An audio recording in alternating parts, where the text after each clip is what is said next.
Bienvenue sur Leadershift, le podcast qui fait bouger votre leadership. Bonjour, c'est Vincent, bienvenue sur Leadershift. C'est le dernier épisode de l'année. Nous sommes à la fin d'une année étrange, j'y reviendrai à la fin de cet épisode, mais j'avais envie de vous faire un bilan. Un bilan comme si vous étiez mon conseil d'administration. Donc je vais vous faire un reporting sur la production, le marketing, les ventes, la recherche et le développement, l'administration.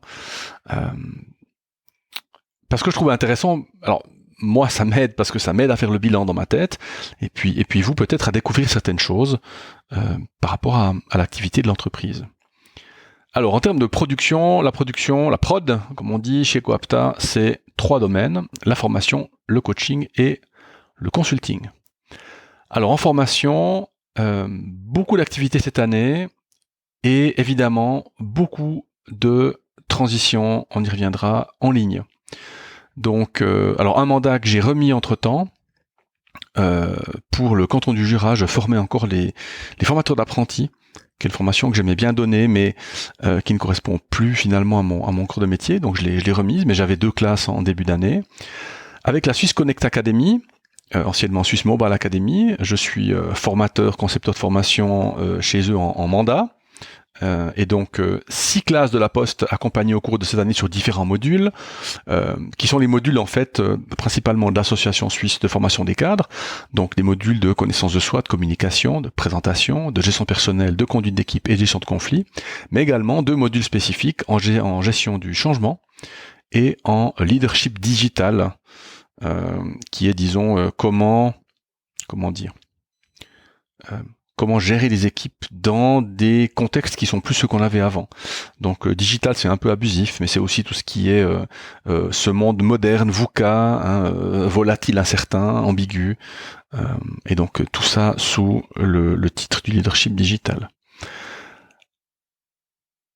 2 groupes chez Avenir Formation, toujours pour le canton du Jura, toujours des groupes que j'aime beaucoup avoir, beaucoup de belles rencontres, pour 4 modules, et dont un module en ligne. Donc Avenir Formation a fait le saut, bravo à eux.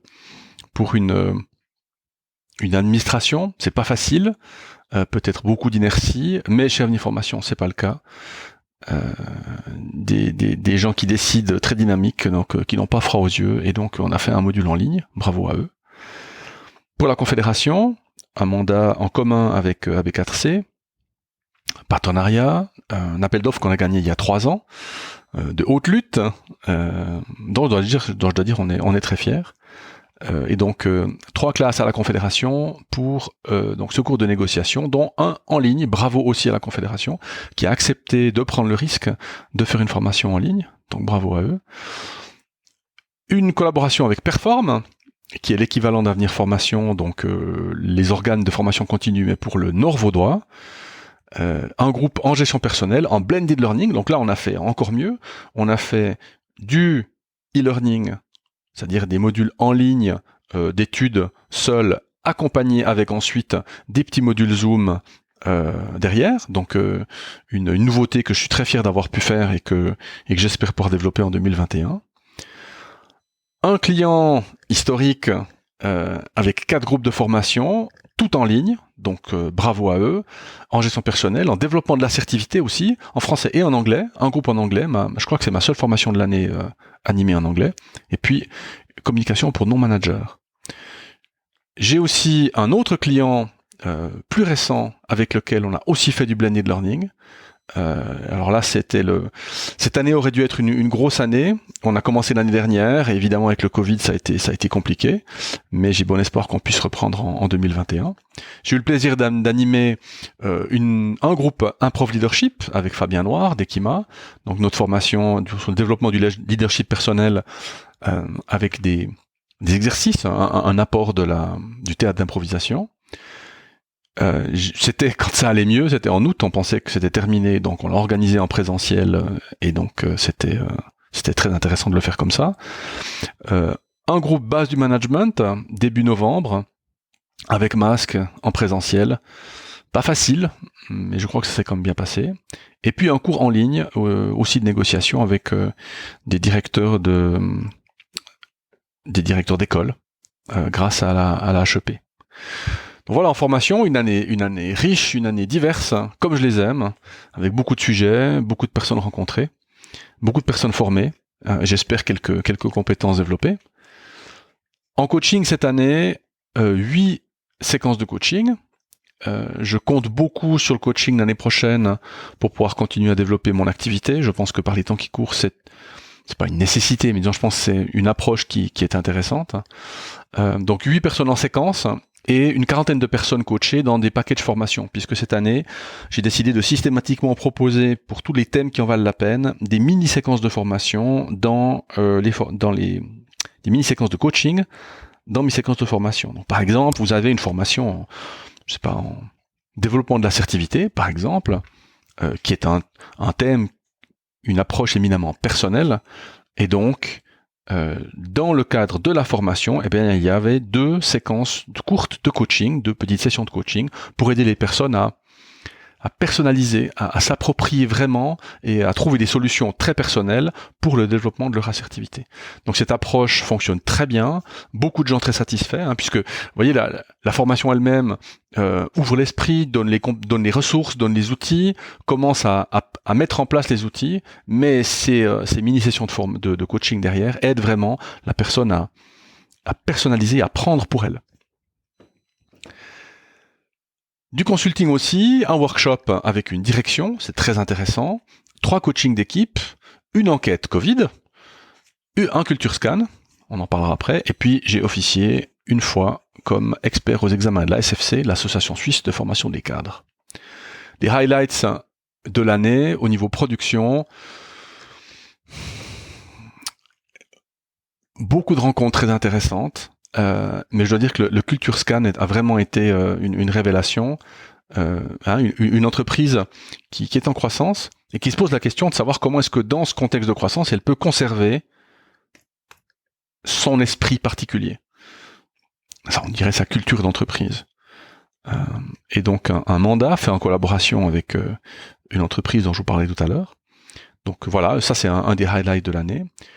Deuxième highlight de l'année, je dirais beaucoup de coachés, je vais dire attendrissants. C'est peut-être un mot un peu gonflé, mais vraiment j'ai souvent beaucoup de tendresse pour mes coachés parce que je rentre un petit peu dans leur vie finalement, même dans leur vie professionnelle, et donc beaucoup de très belles rencontres, beaucoup de gens qui ont accepté de se remettre en question et puis d'avancer, ce qui est pas toujours facile, et en particulier David avec qui on a fait l'épisode 73. Donc voilà, merci à eux. Voilà pour la prod. Le marketing. Alors au niveau marketing, beaucoup d'activités cette année. Alors vous me direz, j'ai eu le temps. Oui, entre mars et juin, j'ai eu un peu plus de temps. Donc au niveau réseaux sociaux, 46 épisodes de podcast, 48 billets sur LinkedIn, 8 articles de blog et 6 newsletters. Donc beaucoup d'activités et je suis très content parce que, alors j'ai pas encore des millions de mandats qui arrivent avec ce moyen, mais j'ai l'impression qu'il y a une petite communauté qui se forme autour des sujets qui m'intéressent, avec des questions, avec des interactions, et c'est vraiment quelque chose que je souhaite développer en 2021, puisque je pense que vendre c'est bien, évidemment, ça me fait vivre et ma famille aussi, mais je pense que de partager et de développer du contenu pour tout le monde, c'est très très intéressant aussi.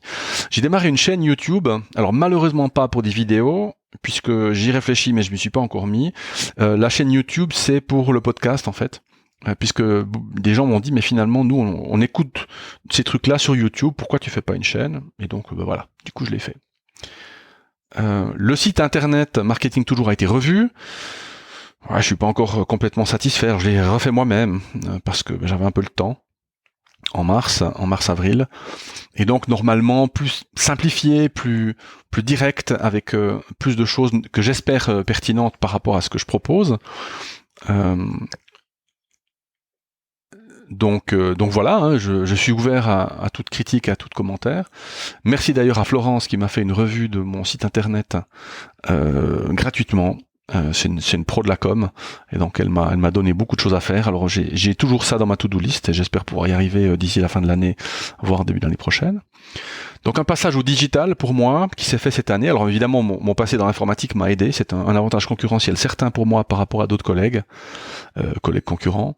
Donc voilà, je suis capable de créer des modules e-learning, de les mettre en ligne et d'animer des formations en ligne de A à Z sur des petites durées ou des longues durées. Donc je suis très content d'avoir pu faire ce passage, ça m'a beaucoup aidé à maintenir mon niveau d'activité. J'ai fait une redéfinition de ma stratégie d'entreprise, ou en tout cas de stratégie marketing, grâce à Inox, Lats Kladny, qui est quelqu'un avec qui j'ai passé mon bac il y a longtemps, et donc je me suis approché de lui pour qu'on puisse travailler là-dessus. C'est cette redéfinition stratégique qui m'a fait en particulier aussi prendre conscience qu'il y a certaines choses que je vais arrêter de faire, comme par exemple le cours pour les formateurs d'apprentis. Je me suis aussi aperçu que je connaissais finalement pas bien mon marché, et donc grâce à Fabien Noir, qui enseigne à la HEARC, Neuchâtel-de-Lémont, j'ai pu faire une veille marketing grâce à ces élèves. Donc beaucoup d'informations qui m'ont été données grâce à eux. Merci.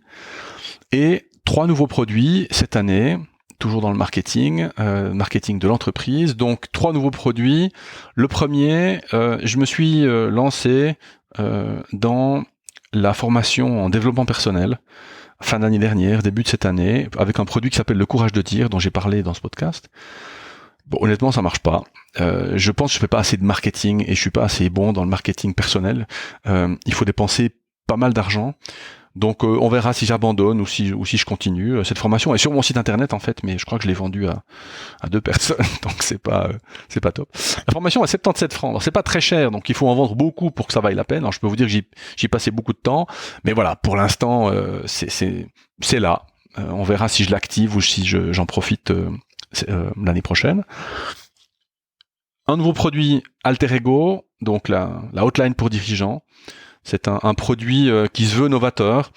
Plutôt que d'avoir quelqu'un que vous allez coacher à intervalles réguliers, l'idée plutôt c'est d'être à sa disposition, pas 24 heures sur 24, mais 7 jours sur 7.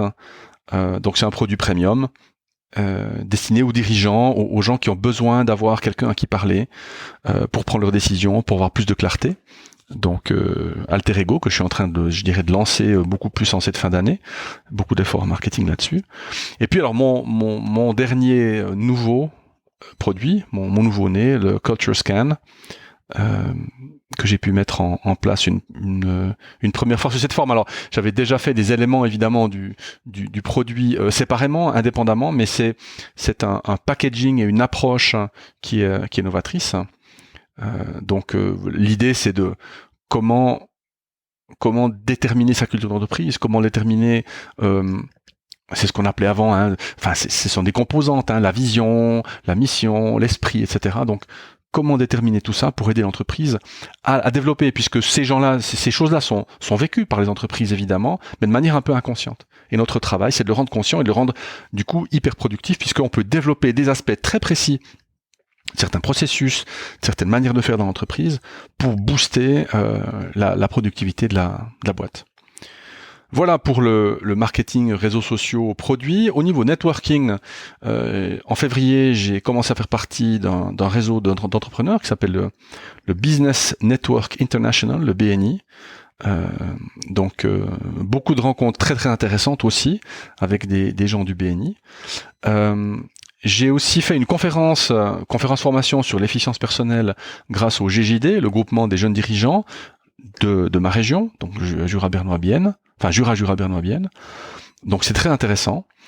Et puis aussi, grâce à mon ami Eric, que je salue au passage, une mini conférence. Donc on a enregistré un mini débat avec Eric sur la transformation digitale dans son entreprise. Alors moi évidemment, transformation digitale, de par mon passé d'informaticien et l'aspect culture d'entreprise. Quel est le lien entre la culture d'entreprise et la transformation digitale? Et il y en a un. Voilà pour le networking. Pour les partenariats, 5 partenariats en cours. Le premier avec City Games pour du team building, donc une entreprise gérée de main de maître par Christophe, avec qui j'aime beaucoup collaborer. Curious Jellyfish pour le travail en culture d'entreprise avec Claire et Joe, qui sont mes 2 collègues anglaises, avec qui on a fait d'ailleurs un des travaux de recherche dont je vous parlerai tout de suite. un partenariat avec Bee Companion et Suzanne, avec qui on collabore toujours bien, pour un autre projet de recherche. Fabien Noir et Kima, avec qui on fait toujours Improv Leadership. Et puis, un nouveau partenariat avec Laurence Messerly, d'Atopsy, et Axel Wernery et Herzheisen, de Quand le travail fait aille, puisque nous avons un projet pour lancer une proposition de prestation pour la santé en entreprise, puisque ces deux dames sont des expertes en la matière. Et moi, pourquoi la santé en entreprise m'intéresse? Parce que je pense que c'est une composante d'une bonne culture d'entreprise. Et donc, je suis très très heureux de pouvoir travailler avec elles. Donc voilà, 5 partenariats. Alors, au niveau des ventes, très concrètement, eh bien, étonnamment, cette année, une progression du chiffre d'affaires de 8%. J'attendais plus en début d'année, j'attendais moins au mois de mars, si vous voyez ce que je veux dire. Donc j'étais très très content de pouvoir maintenir mon niveau d'activité avec 9 nouveaux clients entreprises. Et pour moi, une nouveauté, la mise en place d'un outil de CRM, de gestion de la relation client, pour pouvoir gérer toutes les opportunités que j'avais tendance avant à oublier. Donc j'essaie vraiment de serrer de colmater les brèches. Ça veut dire que quand quelqu'un me dit « Ah mais tiens, j'aurais peut-être, ou je connais quelqu'un qui », hop, je mets ça dans le CRM, et ça me force en fait à structurer ma démarche commerciale. Donc voilà, je suis content d'avoir mis cet outil en place. Au niveau R&D, alors 2 projets de recherche liés à la pandémie Covid-19, dont j'ai beaucoup parlé dans ce podcast et sur LinkedIn. Au niveau formation personnelle, j'ai terminé cette année au mois de février ma formation en développement organisationnel, qui a été une découverte absolue, à Londres. C'est là où j'ai rencontré Claire d'ailleurs. Je me suis recertifié comme expert à SFC, et puis j'ai toujours mon groupe d'intervision avec mes copines, comme je les appelle, puisque ce sont toutes des dames hyper compétentes, hyper professionnelles, sur le thème de l'intervision de coaching. Donc c'est un groupe d'intervision où nous parlons de nos cas, de nos situations de coaching, une fois par mois, et nous échangeons à ce sujet-là. Au niveau de l'administration, cette année, une montée en puissance de ma collaboration avec ma collaboratrice, Catherine, qui est mon épouse, que j'adore, qui me fournit une aide absolument extraordinaire, qui travaille maintenant à 40% pour Coapta. Et une des raisons pour lesquelles j'ai le temps de faire beaucoup de ces choses-là, ben c'est elle en fait. Puisque quand vous recevez une facture, ou vous voyez une offre, ou vous voyez des prises de rendez-vous, ou de l'organisation, ou tout ça, c'est elle qui le fait. Et c'est extra. Au niveau administratif aussi, j'ai commencé à automatiser certains de mes processus avec Zapier, Z-A-P-I-E-R, qui me permet par exemple de publier un truc à un endroit et de le republier partout ailleurs. Et donc ça aussi, ça m'économise beaucoup de temps. Voilà pour la revue de l'entreprise. Au niveau personnel, évidemment une année un peu étrange, avec un début d'année janvier qui se voulait euphorique, puisque j'avais un gros mandat qui allait se passer cette année, donc avec des collaborations. J'allais même essayer d'engager quelqu'un à 20% pour reprendre certains de mes mandats. Évidemment, Covid est passé par là, mais grâce à toutes les rencontres que j'ai faites, j'ai réussi à maintenir le niveau d'activité de l'entreprise, et finalement à pas tomber dans la morosité, mais à essayer de me dire mais qu'est-ce que je peux faire pour continuer. Donc beaucoup de très très belles rencontres. On peut dire que c'est étonnant de rencontrer des gens dans le Covid, mais beaucoup de mes collègues, coachs ou formateurs, consultants, ont réussi finalement avec ces périodes Covid à faire beaucoup de rencontres par Zoom, parce que c'est plus simple pour tout le monde. Parce que vous voyez, vous faites un Zoom d'une demi-heure. Vous n'allez pas vous déplacer pour une demi-heure. Enfin, ça va vous prendre beaucoup de temps, donc vous n'allez pas le proposer. Tandis qu'un Zoom, vous décrochez, vous cliquez le bouton, et puis c'est fait, puis ça se passe bien, puis on peut en faire plusieurs par jour, par semaine. Donc je suis très content de cette année 2020, de la manière dont elle s'est passée, des rencontres que j'ai faites. Et donc maintenant, la question c'est 2021, puisque évidemment au niveau vente, tout le début, le milieu de l'année, au niveau prospection, a été très très difficile. Alors je recommence en fin d'année, et donc on verra comment ça se passe pour 2021. Pour ce podcast, puis je vais terminer par ça, je suis très heureux toutes les semaines de vous parler, de partager avec vous. Chaque épisode fait entre 20 et 130 écoutes. Je ne sais pas si c'est peu ou si c'est beaucoup, mais j'aimerais pouvoir avoir plus d'interactions, plus de questions. Moi, j'aimerais avoir une section, par exemple, questions des auditeurs. quelqu'un qui pose une question et voilà, j'essaie d'y répondre en aidant la personne à y réfléchir.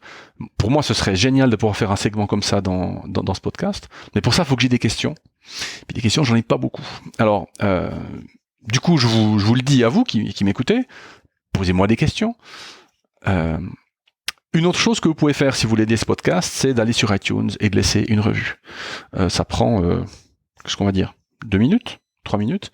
Et puis iTunes, c'est le moteur de découverte principal des gens. Donc voilà, si vous voulez aider ce podcast, vous pouvez aller laisser une revue sur iTunes. J'aimerais aussi pour l'année prochaine avoir plus d'entretiens pour encore continuer à faire des découvertes, continuer ma série pour en finir avec, et puis développer ce podcast parce que j'aime beaucoup faire ça. Voilà, c'est ma revue 2020. Je regarde le timing, 20 minutes d'épisode. Mon Dieu, j'ai beaucoup parlé de moi, je suis désolé. Mais je pensais intéressant de le faire cette année. On verra les réactions. Si ça marche bien, je le referai l'année prochaine. Puis sinon, tant pis. Merci beaucoup pour votre fidélité cette année, en 2020. Le fait de savoir qu'il y a des gens qui écoutent et avec qui j'entre finalement en conversation, mais de manière asynchrone, m'aide beaucoup. Me fait très plaisir. Donc merci beaucoup à vous pour votre écoute, votre fidélité, et je vous dis au prochain épisode, à l'année prochaine. Ciao.